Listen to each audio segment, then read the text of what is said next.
Welcome to 1 Minute Mastery. Please follow, like, or subscribe. I'm David. Today we're talking about social capital and why losing it changes everything. Social capital is the invisible network of trust, norms, and relationships that hold communities together. Sociologist Robert Putnam's research shows it's one of the most powerful predictors of a society's health. Since the 1960s, social capital in America has sharply declined. Membership in civic groups like churches, clubs, and neighborhood organizations has dropped, while time spent in isolation or on screens has surged.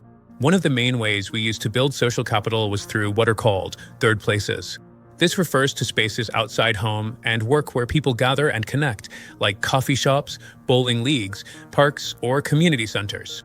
As these third places fade, so do the face-to-face connections that once bridged political, cultural, and generational divides. Putnam found that communities with lower social capital tend to have higher crime, worse health, more inequality, and greater political polarization. Think about this from the mental and physical health standpoint. People without regular, supportive social interactions are more likely to experience anxiety, depression, and stress-related illness. Physically, strong social networks are linked to longer lifespans, better immune function, and lower rates of chronic disease.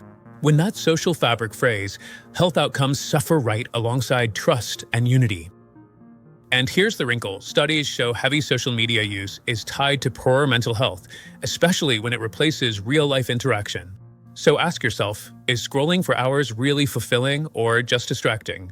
Does arguing with strangers in the comments make you healthier, happier, or more connected, or just more exhausted? So what can you do about it? Get involved in your local community. Talk to people from different backgrounds, cultures, and political views. If you want to solve division, stop looking for the differences politicians tell you we have, and start looking for the things we share. The more we show up for each other, the stronger our society becomes.